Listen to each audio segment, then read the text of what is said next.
Po, hello guys, good afternoon. So welcome sa motherboard repair. So ito na yung repair natin.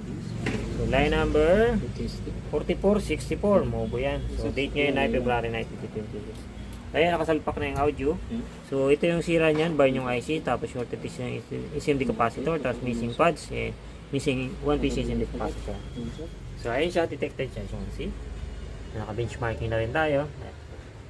Ito yung GPU, detected. So, see, kaya check na lang po. Yung internet, so may internet tayo. Ayan. SSD detected. Memory, of course, detected. So, sa customer yung memory niyan, dalawa. Tapos yung CPU natin, ayan, running po yan 42 minutes. Ayan. So, see ito. So, CPU temperature, 54. So, hindi na natin ginala yung CPU natin. Nga. So, nakasama na yung CPU at pan, yung customer. Para ready to repair na talaga. Hindi na tayo mag-provide. So, ayan. So, okay na. So, may internet naman. Ayan. So, ito yung ating FB page. FB page. Bagang, this is our YouTube channel pala natin. Workshopix. Ayan. Meron tayong 6.83 subscriber. Ayan. Ito yung YouTube channel natin. Okay. Okay na yan. Perfect. May audio. Gumagana. Ayan. Isa. Taasan. Babaan. Taasan. Babaan.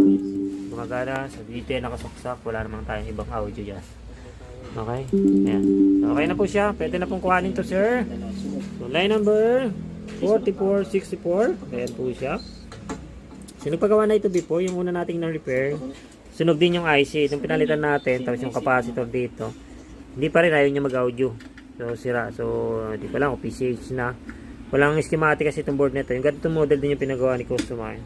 So, napalitan na natin ng parts. So, wala pa ring audio. Hindi na nakikita yung pinaka chipset kasi. So, wala siya akong schematic. Di ko masunsun eh. Hindi na makita yung IC na sa program dito. Hindi na lumalabas dito eh. So, ayun. Yan lang napansin ko. Pero ito naman, okay na. So, dumating siya noong January 6 siya dumating, 2026. So, na-repair, ang schedule dapat niya 18 pa. So, na-repair na natin ngayong February 19. 9 pala, 9. February 9. Ayan. So, okay na po siya. Gumagana na po. Okay. So, buti naman. Sumakit ang ating repair. Akala ko kaparehas na naman ng isang pinagawa niya. Yun, ito yung sira.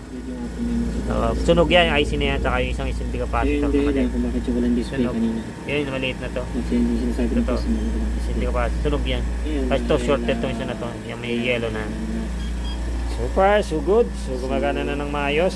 Pwede na itong kuhanin ni Cross. So, yung pila ng repair natin ay ito. So, konti na lang yung pila ng repair natin. Dalawa naman technician. So, ito na lang. Ayan. Tapos yun, yung huli. Pila.